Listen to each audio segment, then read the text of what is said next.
It feels like a nightmare. Every time I remember that this is who's in the White House. I believe that coming out as a conservative is a bit more difficult than coming out as gay these days. The first thing I thought about when Trump announced that he was going to terminate DACA was my mother. With every Islamophobic comment, with every attempt at the Muslim ban, it really feels as if I am losing bits and pieces of my dignity.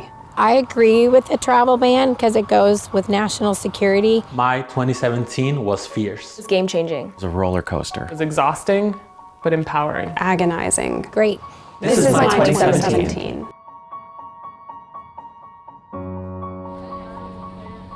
I felt scared. How am I going to tell my mother that the only relief for her children will now be taken away by a racist? As you have heard him say before, he loves the dreamers. We're waiting for him to protect immigrant youth. By ending DACA, that's not a sign of love. By terrorizing our community, by trying to build a wall, by getting more ICE agents, that's not a sign of love. That is a sign of hate. Personally, I have never understood the big debate when it comes to illegal immigration because the key word is it's illegal, and we're a nation of law and order that we all have to abide by. Access to healthcare is the difference between life and death for my son. My son was born with 9 congenital heart defects, 2 left lungs, 5 spleens. There will never be a day when my son will not rely on medical care to keep him with us. Every time that the president gets up and says, we're going to kill the ACA, it's basically him saying to me, we're going to kill your kid.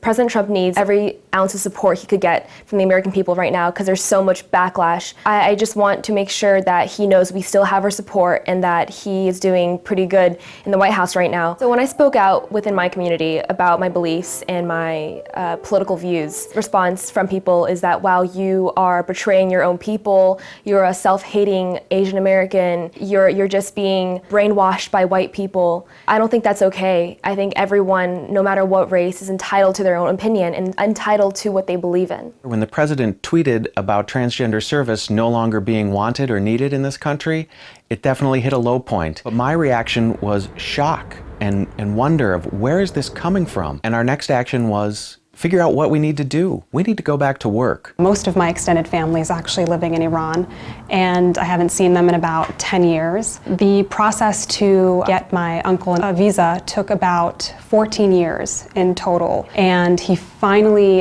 got his interview scheduled around the same time that the first Muslim ban hit. I was also planning my wedding at the same time, and I was really hoping that at least one member of my family from Iran could attend, but it didn't work out ultimately. It was quite traumatic. My hope for 2018 is that the president continues moving forward with his campaign promises to make our country safer. What ultimately makes me feel safe in this country is that I remember that there are good people, like those thousands and thousands of people who showed up at the airports to push back against the ban. There are people who are willing to put their necks on the line to stick up for people who are marginalized. We're just everyday, ordinary people that love our family, want our family to be safe. We're open to hear their opinions. We're not closed-minded. Because we believe something they don't believe doesn't make us hateful or bad people.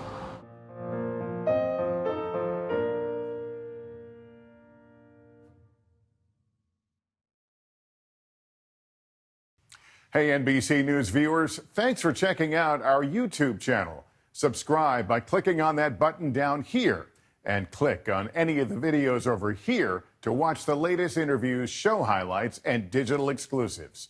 Thanks for watching.